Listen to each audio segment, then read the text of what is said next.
Assalamualaikum warahmatullahi wabarakatuh. Shalom, salam sejahtera untuk kita semua. Om Swastiastu, Namo Buddhaya. Bapak dan Ibu yang saya hormati, pada pertemuan kali ini Bapak dan Ibu akan bersama-sama dengan saya. Kita akan berdiskusi tentang materi diklat yang pertama dengan saya, yaitu tentang konsep dasar dari perencanaan pembelajaran. Tentunya nanti Bapak dan Ibu akan bersama saya ada 4 mata diklat. Yang pertama yaitu mata diklat konsep dasar ini. Kemudian nanti Bapak dan Ibu akan bersama saya juga di mata diklat penyusunan rencana pembelajaran. Yang ketiga penyusunan instrumen penilaian, dan yang keempat simulasi pembelajaran dari apa yang sudah Bapak Ibu susun di dalam proses penyusunan RPP Bapak dan Ibu. Namun sebelumnya, untuk lebih akrabnya di dalam pembelajaran kita pada kesempatan kali ini, saya akan memperkenalkan diri di hadapan Bapak dan Ibu. Walaupun mungkin di antara Bapak dan Ibu sudah terbiasa sudah terbiasa familiar dengan saya, apalagi Bapak Ibu ini yang berada di Kota Jayapura. Oke, Bapak dan Ibu, nama saya Joko Waluyo, NIP 198116-2006-041002. Pengalaman saya sama saja dengan Bapak dan Ibu. Sebelum menjadi ligai suara di Balai Diklat Keagamaan Papua ini, saya pernah mengajar juga di Madrasah Aliyah, khususnya di Madrasah Aliyah Darul Dawali 1 Kota Jayapura, di lingkungan kantor Kementerian Agama Kota Jayapura. Bapak dan Ibu, sekiranya nanti ada hal-hal yang Bapak Ibu perlu diskusikan, bisa melalui email saya di masjokowa@gmail.com, atau bisa juga melalui nomor HP saya di 0813 442 08476. Itulah perkenalan singkat saya bersama dengan Bapak dan Ibu sekalian. Tentunya di dalam proses pembelajaran ini nantinya masih ada 3 mata diklat ke depan, sehingga kita bisa sama-sama berdiskusi lebih dalam lagi nantinya. Bapak dan Ibu yang saya hormati, materi kita yang pertama yaitu konsep dasar perencanaan pembelajaran. Jadi kalau kita melihat dari judul ini, Bapak Ibu hanya akan diberikan pemahaman terkait dengan regulasi atau aturan-aturan atau dasar hukum yang melandasi perencanaan pembelajaran. Ini Bapak Ibu akan diberikan konsepnya pada kesempatan kali ini. Adapun tujuan pembelajaran kita pada kesempatan hari ini, yaitu diharapkan Bapak dan Ibu sebagai peserta dapat menganalisis konsep dasar perencanaan pembelajaran. Jadi kalau kita mengacu pada konsep dasar pembelajaran ini, tentunya regulasi yang kita masih gunakan sampai dengan saat ini yaitu Peraturan Menteri Pendidikan dan Kebudayaan Nomor 22 Tahun 2016, yaitu tentang standar proses pendidikan dasar dan menengah. Dan nantinya walaupun Bapak Ibu mungkin pernah mendengar ada edaran menteri ataupun sudah mendapatkan edaran menteri nomor 14 tahun 2019 tentang penyederhanaan rencana pembelajaran, itu pun nanti akan kita sampaikan pada kesempatan kali ini. Namun karena kurikulum yang diberikan dari Kementerian Agama, dalam hal ini adalah Badan Litbang Kementerian Agama, itu masih menggunakan kurikulum 2017 yang kita gunakan dalam proses kediklatan kita kali ini. Oke Bapak dan Ibu, kalau kita mau mengacu pada edaran Menteri Pendidikan dan Kebudayaan nomor 14 tahun 2019, sebenarnya hal ini tidak terlalu banyak berubah signifikan perubahannya, bahkan hanya saling menguatkan antara yang sudah ada di dalam proses Permendikbud 22 2016 tersebut, dan juga memberikan kebebasan kepada Bapak dan Ibu. Adapun bunyi dari edaran Menteri Pendidikan dan Kebudayaan ini, yang poin pertama, penyusunan rencana pelaksanaan pembelajaran atau yang biasa disebut dengan RPP itu dilakukan untuk prinsip efisien, efektif, dan berorientasi pada murid. Itu poin pertama. Sehingga Bapak Ibu diharapkan dari penyusunan RPP yang Bapak Ibu buat, ya, itu bisa membuat pembelajaran itu lebih efektif, lebih efisien, dan juga proses pembelajaran yang Bapak Ibu susun itu nantinya di rencana pembelajaran itu berorientasi pada murid. Bapak dan Ibu yang saya hormati, kalau kita melihat di Permendikbud 22 tahun 2016 bahwa komponen-komponen RPP itu ada 13. Namun di edaran Menteri yang nomor 14 tahun 2019 ini, Bapak Ibu hanya diwajibkan di dalam RPP Bapak Ibu itu mencakup 3 komponen. Komponen apa sajakah itu? Yang pertama yaitu tujuan pembelajaran. Dan komponen inilah yang harus tertuang di dalam RPP yang Bapak Ibu nantinya buat. Kemudian yang kedua adalah langkah-langkah pembelajaran, ya, atau kegiatan pembelajaran. Kemudian yang ketiga yaitu penilaian pembelajaran atau asesmen. Jadi 3 komponen ini yang wajib dilaksanakan oleh Bapak Ibu sebagai guru, sedangkan komponen-komponen yang lain itu sebagai pelengkap Bapak Ibu. Di dalam edaran Menteri ini juga poin yang ketiga bahwa sekolah atau kelompok kerja mata pelajaran sejenis dalam sekolah, kelompok kerja guru atau musyawarah guru mata pelajaran, dan individu guru secara bebas dapat memilih, membuat dan menggunakan dan mengembangkan format RPP secara mandiri. Ya, jadi Bapak Ibu silahkan membuat atau mengembangkan format RPP secara mandiri, yang mana kegunaannya sebesar-besarnya digunakan untuk keberhasilan belajar peserta didik Bapak dan Ibu di kelas atau murid Bapak dan Ibu. Nah, kalau kita mengacu lagi pada edaran Menteri ini, seyumnyanya regulasi Permendikbud 22 tahun 2016 itu tetap bisa digunakan oleh Bapak dan Ibu, ya. Sebagaimana keefektifan atau efisiensi menurut Bapak dan Ibu yang lebih mudah untuk Bapak dan Ibu, yang mana itu dipersilahkan kepada Bapak dan Ibu. Karena di sini poin yang keempat berbunyi, adapun RPP yang telah dibuat tetap dapat digunakan dan dapat pula disesuaikan dengan ketentuan sebagaimana yang dimaksud pada angka 1 tadi, angka 2 dan angka 3. Jadi Bapak Ibu jangan berkecil hati bahwa berarti RPP yang sudah saya gunakan atau yang saya buat selama ini sudah tidak bisa digunakan lagi. Tidak, tetap bisa digunakan, namun silahkan Bapak dan Ibu kalau mau menyempurnakan kembali seperti yang poin pertama tadi dikatakan, bahwa untuk efisiensi, efektivitas dalam proses pembelajaran dan RPP yang Bapak Ibu susun itu berorientasi pada murid. Itu prinsipnya Bapak dan Ibu. Oke, Bapak dan Ibu yang saya hormati, kalau kita mengacu pada Permendikbud 22 tahun 2016 bahwa standar proses yaitu kriteria mengenai pelaksanaan pembelajaran pada satuan pendidikan untuk mencapai standar kompetensi lulusan.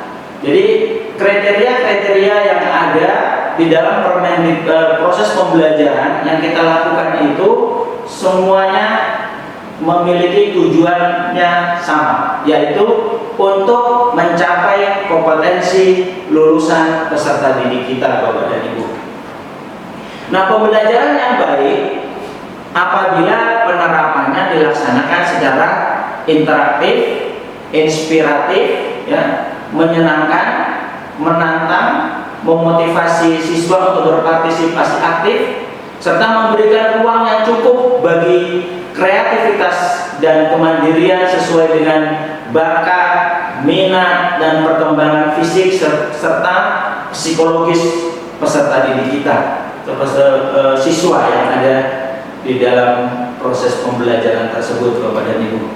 Nah, kalau kita melihat secara umum, Bapak dan Ibu, secara umum perencanaan pembelajaran itu seyogyanya bukan hanya RPP, tetapi bagaimana menyusun sebuah perencanaan itu lebih efektif dan efisien dan berorientasi pada peserta didik jika kita mampu membuat perencanaan pembelajaran ini dengan semaksimal mungkin.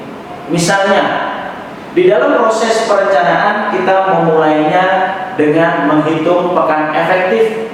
Jadi di dalam 1 tahun proses pembelajaran kita kepada peserta didik, di situ kita menghitung jumlah berapa banyak pekan efektif yang kita ajarkan selama 1 tahun pelajaran. Nah, dari jumlah pekan efektif itulah kita bisa membuat program tahunan. Dari program tahunan nantinya kita bisa kembangkan lagi, memperkecil lagi, yaitu mempersempit lebih spesifik kepada program semester, Bapak Ibu. Di program semester ini, toh kalau mau lebih spesifik lagi di dalam proses pembelajaran, agar materi atau kompetensi dasar yang Bapak Ibu ajarkan itu lebih terarah, Bapak dan Ibu bisa membuat distribusi alokasi waktu yang Bapak Ibu buat, sehingga tahapan-tahapan pembelajaran yang Bapak Ibu lakukan itu sesuai dengan jumlah pekan efektif yang telah Bapak Ibu susun. Kemudian ada silabus, Bapak dan Ibu, dan RPP, di mana di RPP inilah yang akan kita fokuskan di dalam kegiatan proses pembelajaran kita pada kesempatan kali ini, Bapak dan Ibu. Dan ada penilaian pembelajaran. Dan nanti pada mata diklat penilaian pembelajaran tentunya kita akan bertemu kembali dengan saya. Nanti kita akan banyak berdiskusi bagaimana sistem penilaian pembelajaran yang kita lakukan di satuan pendidikan kita. Sebagaimana kita ketahui bahwa kalau di madrasah khususnya ya, itu sudah ada aplikasi. Jadi penilaian dilakukan sudah menggunakan aplikasi ARD. Ya, tetapi nanti bagaimana untuk membuat kriteria ketuntasan minimal, ya, bagaimana kita membuat rentang nilainya predikat A, predikat B, predikat C, ya, itu nanti kita akan sama-sama berdiskusi di dalam penilaian pembelajaran, Bapak dan Ibu. Bapak dan Ibu yang saya hormati, ya, proses pembuatan perencanaan pembelajaran atau Bapak Ibu biasa disebut dengan RPP, saat ini Bapak Ibu dituntut untuk mencantumkan 4C, ya, karena Bapak Ibu sudah mengajar di abad 21, sehingga peserta didik diharapkan bisa memahami 4C. Kemudian yang kedua yaitu harus di dalamnya mengandung nilai-nilai karakter atau PPK. Dan yang ketiga, Bapak Ibu tanamkan di dalam RPP Bapak Ibu itu adalah literasi, ya. Kemudian yang terakhir adanya pembelajaran berbasis HOTS, penilaian berbasis HOTS, ya, yang tercantum di dalam RPP. Inilah 4 komponen. Nah, mengapa Bapak Ibu dituntut untuk membuat RPP yang semacam ini? Karena tadi saya katakan bahwa peserta didik kita, murid-murid kita ini atau siswa kita ini, mereka sudah hidup di abad 21, sehingga mereka dituntut untuk memiliki kompetensi di dalam proses pembelajaran dan inovasi yang sesuai dengan perkembangan zaman, ya. Misalnya tadi yang 4C, Bapak Ibu. 4C itu kan ada, yang pertama adalah berpikir kritis atau critical thinking. Jadi peserta didik yang ada di abad 21 ini dituntut, ya, dia bisa melakukan berpikir secara kritis dan melakukan bisa membuat problem solving, ya, bisa memecahkan permasalahan-permasalahan dalam kehidupan sehari-hari. Dan yang kedua, dia bisa memiliki kreativitas dan inovasi. Jadi tidak serta-merta hanya menerima materi pembelajaran dari Bapak dan Ibu saja, tetapi peserta didik ini juga dituntut dia bisa berkreativitas dan berinovasi. Dan bagaimana setelah itu dia bisa berkomunikasi, ya, dan berkolaborasi. Inilah tuntutan di dalam pendidikan abad 21. Sehingga Bapak Ibu dituntut juga literasinya sudah lebih ke arah digital literasi. Jadi buku-buku yang sudah Bapak Ibu gunakan itu, ya, itu tetap bisa digunakan untuk proses pembelajaran. Tetapi alangkah baiknya karena mereka ini sudah berada di abad 21, ya, digitalisasi literasi ini yang perlu Bapak Ibu tanamkan juga kepada peserta didik, sehingga mereka juga bisa menguasai perkembangan teknologi. Ini maksud dari pendidikan yang ada di abad 21 ini, Bapak dan Ibu yang saya hormati. Bapak dan Ibu, tetap ketika kita mengajar proses pembelajaran, karena kita pemberlakuan kurikulum kita ini adalah kurikulum 2013, ya, dimana kurikulum 2013 ini kan kita sudah ada beberapa kali revisi, ya, dan revisi terakhir itu dilakukan di tahun 2016 yang keluarnya Permendikbud di 2016 itu, sehingga di mana proses pembelajaran kurikulum 2013 ini diharapkan siswa itu bisa mengembangkan potensi dirinya untuk memiliki kompetensi sesuai dengan standar kompetensi lulusan yang sudah ditetapkan di dalam Permendikbud, Bapak dan Ibu. Nah, bagaimana cara mengembangkan potensi peserta didik ini? Tentunya di dalam proses pembelajaran kurikulum 2013, peserta didik harus aktif, ya. Jadi keaktifan peserta didik ini diperlukan di dalam kurikulum 2013. Sehingga dengan aktifnya peserta didik di dalam proses pembelajaran nantinya, peserta didik bisa menemukan pengetahuan-pengetahuan baru sehingga menjadi manusia yang baru yang berada di abad 21. Nah, manusia yang baru itu seperti apa? Dia manusia yang memiliki pengetahuan yang baru, sikapnya, ya, karakternya, kemudian memiliki keterampilan atau psikomotor sesuai dengan tuntutan abad 21 ini, dan memiliki kebiasaan-kebiasaan yang positif yang tentunya ini akan diimplementasikan di dalam kehidupan sehari-hari peserta didik kita, Bapak dan Ibu.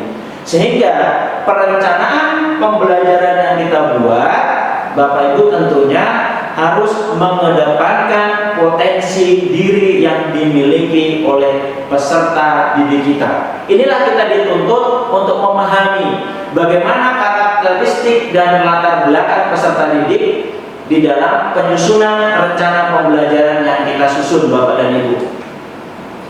Oke, Bapak dan Ibu yang saya hormati, di dalam kurikulum 2013 ini juga ada dua jenis pembelajaran, ya, yaitu pembelajaran direct teaching atau pembelajaran langsung dan pembelajaran indirect teaching atau pembelajaran yang tidak langsung. Nah, kalau pembelajaran langsung itu untuk penguasaan kompetensi pengetahuan, keterampilan berpikir, keterampilan kinestetik, keterampilan belajar dan literasi.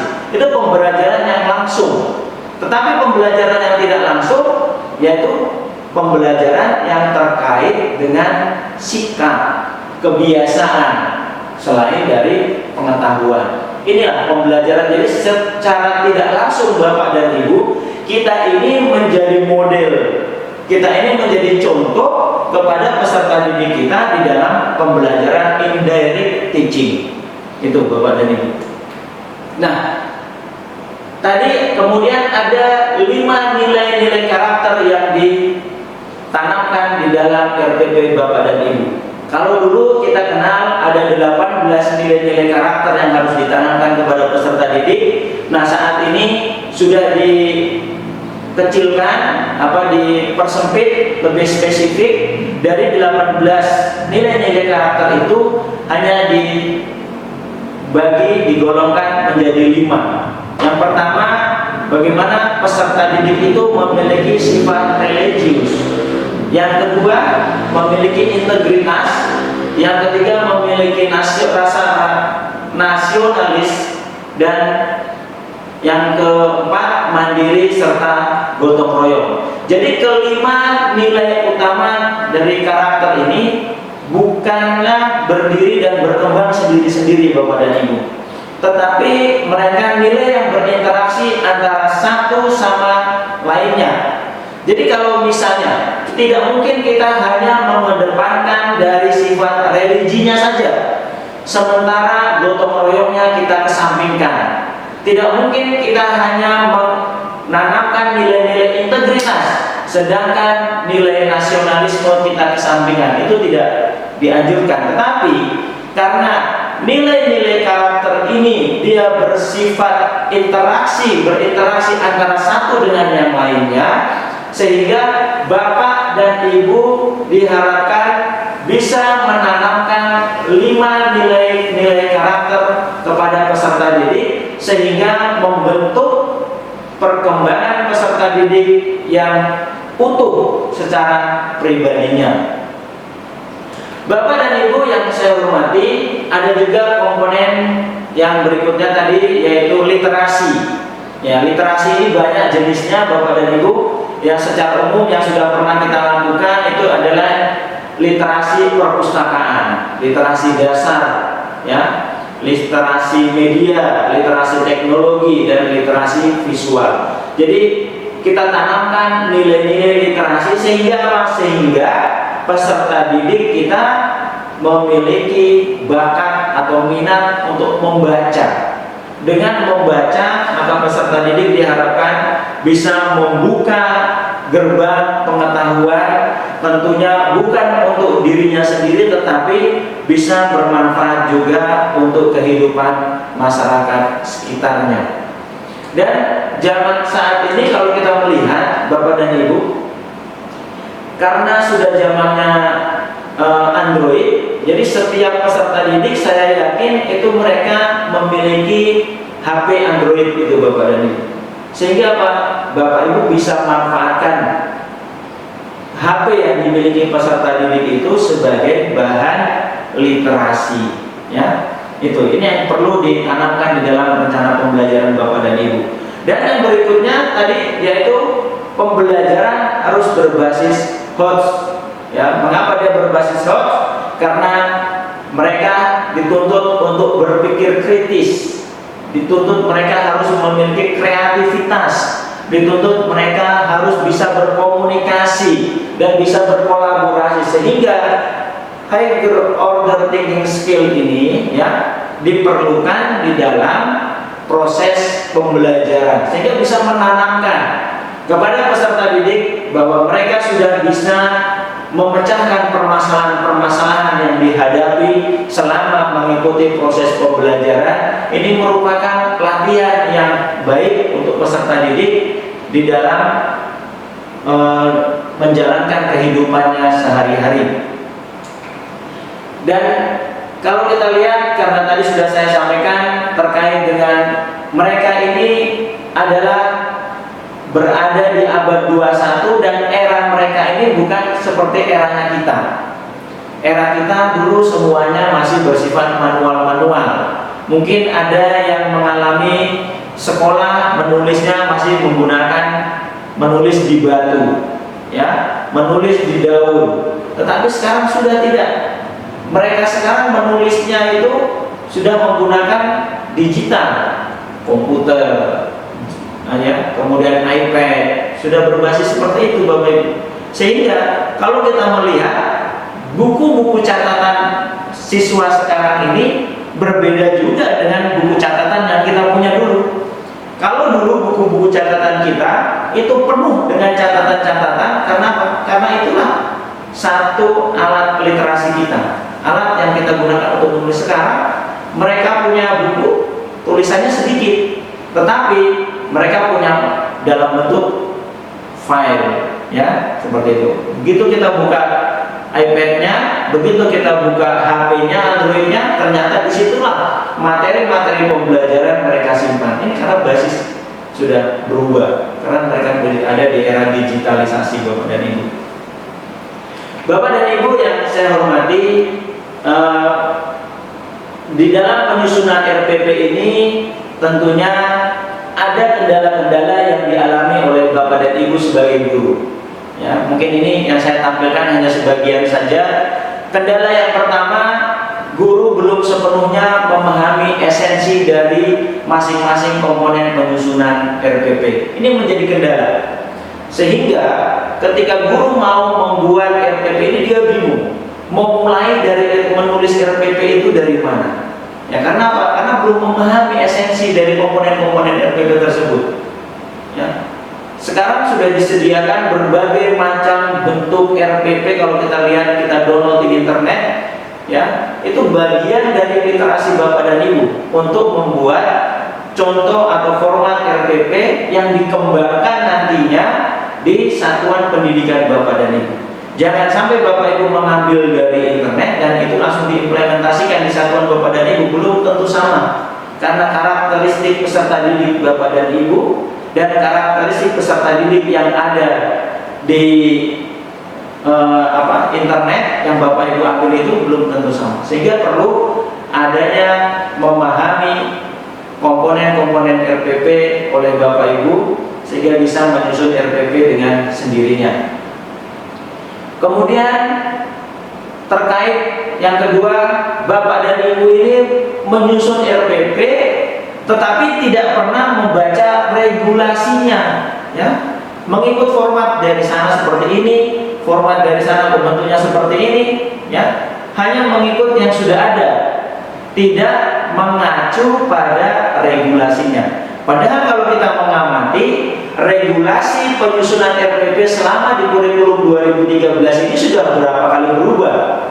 Yang pertama 103 ya, kalau tidak salah 103 tahun 2014 itu ada. Kemudian ada Permendikbud 22 2016 itu juga bagian dari regulasi pengembangan RPP.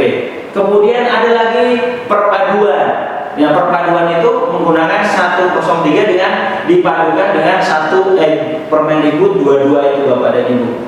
Dan yang terakhir ini kan Bapak Ibu sudah sering mendengar kan? Sudah sering mendengar bahwa ada RPP 1 lembar, RPP 1 lembar, tetapi Bapak Ibu tahunya hanya RPP 1 lembar. Bagaimana regulasinya? Bapak Ibu belum pernah baca. Nah, ini yang menjadi kendala guru di dalam menyusun RPP. Hanya melihat referensi dari sana, dari sini, tidak melihat memadukan dengan regulasi yang berkembang. Kemudian yang berikutnya, kemudahan mendapatkan file RPP dari guru satu ke guru yang lain, yang mana sebenarnya RPP yang Bapak Ibu dapatkan itu tidak bisa diterapkan di kelas Bapak dan Ibu. Tetapi karena Bapak Ibu ingin yang simple, ingin yang cepat, ya RPP yang ada di teman Bapak dan Ibu, Bapak Ibu gunakan di dalam proses pembelajaran. Dan inilah mengapa proses pembelajaran yang kita lakukan tidak tercapai tujuan dari pembelajaran karena RPP yang Bapak Ibu buat ini bukan RPP Bapak Ibu sendiri yang Bapak Ibu gunakan di dalam ruang kelas.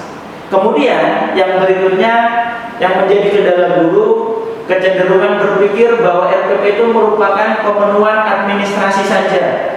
Paling nanti ada pengawas, ditanya RPP-nya mana, kasih tunjuk ini RPP-nya. Entah itu RPP-nya siapa yang disodorkan kepada pengawas, ya, tanpa melihat kondisi real di lapangan. Inilah kendala-kendala Bapak dan Ibu. Hanya berpikir RPP bagian dari administrasi pembelajaran. Memang benar administrasi pembelajaran. Tetapi apabila di administrasi pembelajaran ini dibuat oleh Bapak dan Ibu, direncanakan oleh Bapak dan Ibu, saya yakin apa yang menjadi kompetensi dasar dan tujuan pembelajaran yang Bapak Ibu lakukan itu bisa berhasil.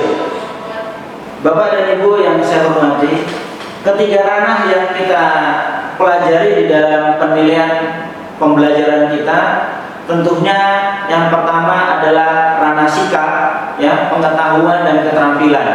Dan di mana setiap ranah itu ada tingkatan-tingkatan atau ada taksonomi Bloomnya, ya. Yang kita ketahui bahwa kalau di dalam proses pembelajaran HOTS yang berbasis HOTS itu kita dianjurkan untuk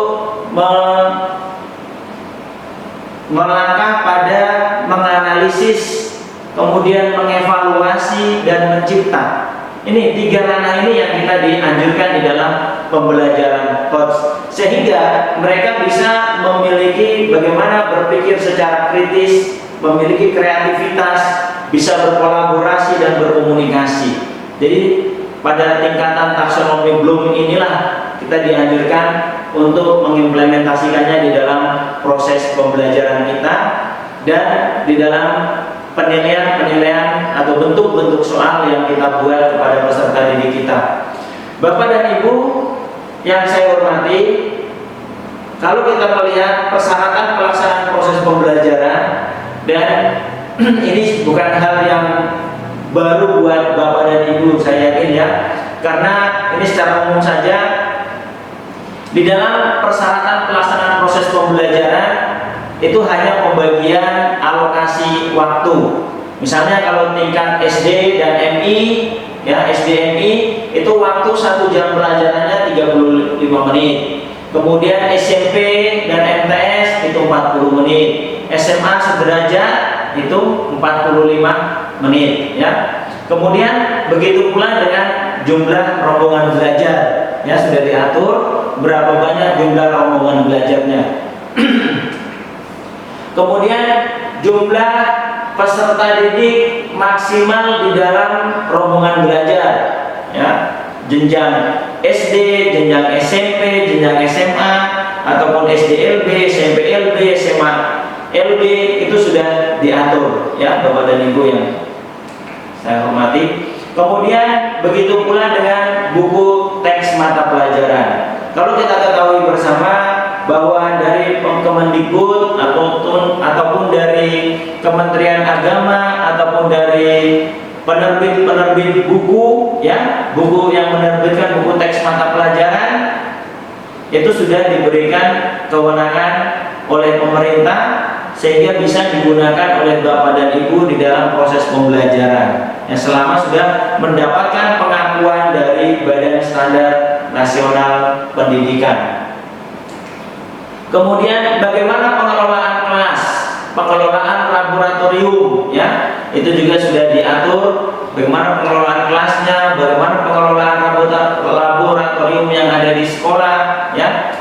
Kemudian pada prinsipnya Bapak Ibu di dalam perencanaan pembelajaran atau RPP yang Bapak Ibu buat itu di dalam langkah-langkah pembelajaran, pelaksanaan pembelajaran itu menganut 3 komponen, ya. Yang pertama yaitu tahap pendahuluan, ya. Bagian dari tahap pendahuluan misalnya memberikan motivasi, memberikan persepsi, ini adalah bagian pendahuluan. Nah, kegiatan inti di sini yang dituangkan adalah bagaimana pendekatan saintifik dan model atau metode pembelajaran yang Bapak Ibu gunakan di dalam penyusunan RPP Bapak Ibu.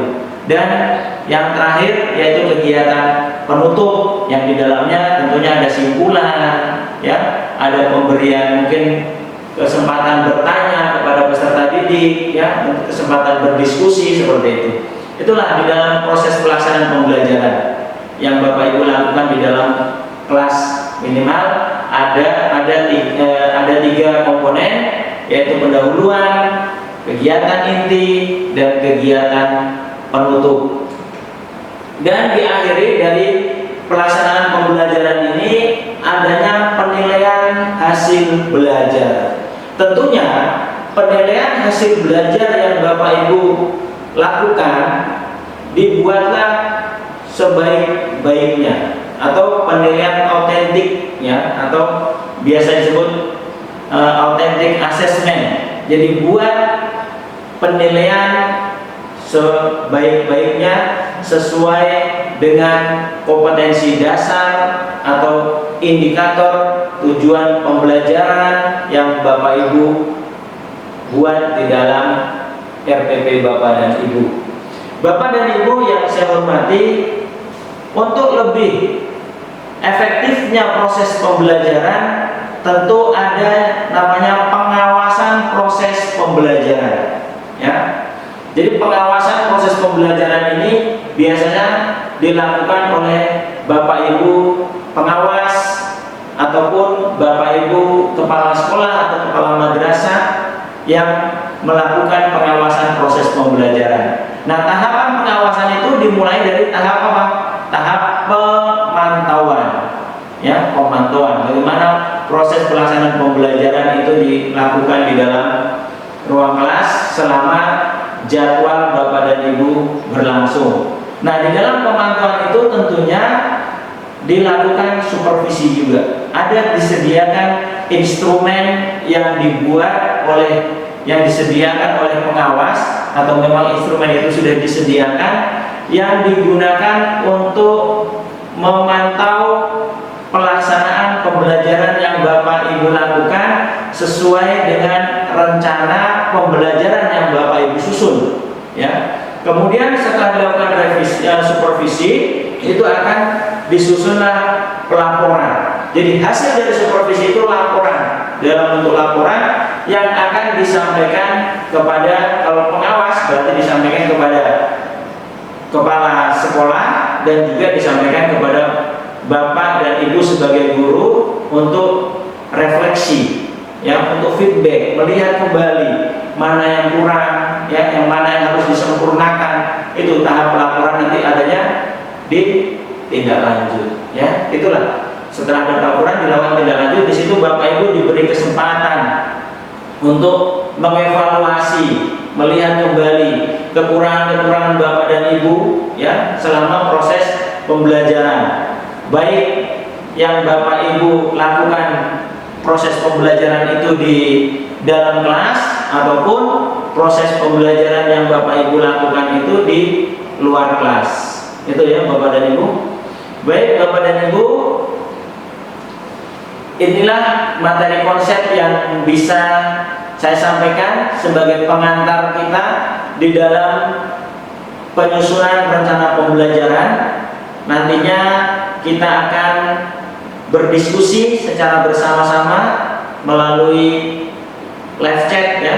Ya, nanti silahkan jika Bapak Ibu ingin bertanya, ada yang mau didiskusikan, bisa Bapak Ibu melalui aplikasi ini di live chat. Silahkan kita diskusi. Bukan berarti apa yang Bapak Ibu tanya langsung bisa saya jawab, ya belum tentu juga. Ya nanti kita lebih banyak berdiskusi karena kesempatan kali ini momentum kita manfaatkan untuk berdiskusi. Apalagi kalau kita melihat dari materi-materi yang saya sampaikan tadi kan belum sama sekali kita menyinggung masalah pembelajaran di masa pandemi ini kan. Ya, ini hal yang baru, ya, hal yang baru untuk kita.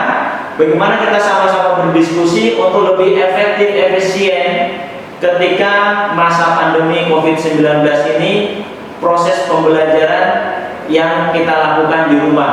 Mungkin dari Bapak dan Ibu ada yang bertanya, kalau peserta didiknya berada di rumah, bagaimana kita menyusun RPP-nya? Nah, nanti kita diskusikan. Silakan. Itu kita berikan seluas-luasnya kepada Bapak dan Ibu. Apakah kalau Bapak Ibu berada di rumah, mengajar dari rumah, kemudian tidak perlu menyusun RPP? Ya harus, karena RPP ini bagian dari perencanaan untuk mencapai tujuan pembelajaran yang kita buat, ya. Jadi itu Bapak dan Ibu sebatas konsep yang saya berikan kepada Bapak dan Ibu. Tentunya pengembangannya nanti kita akan bisa lalui di tahapan mata diklat selanjutnya, di penyusunan RPP, di penilaian pembelajaran dan simulasi pembelajaran. Disitulah kita sesuaikan dengan kondisi Bapak dan Ibu yang ada di lapangan nantinya. Terima kasih atas perhatian Bapak dan Ibu. Kurang lebihnya mohon dimaafkan. Selamat mengikuti materi-materi kegiatan diklat selanjutnya. Mohon pamit dari Bapak dan Ibu. Selamat beraktivitas. Wassalamualaikum warahmatullahi wabarakatuh. Salam. Selamat mengikuti kegiatan Diklat. Terima kasih.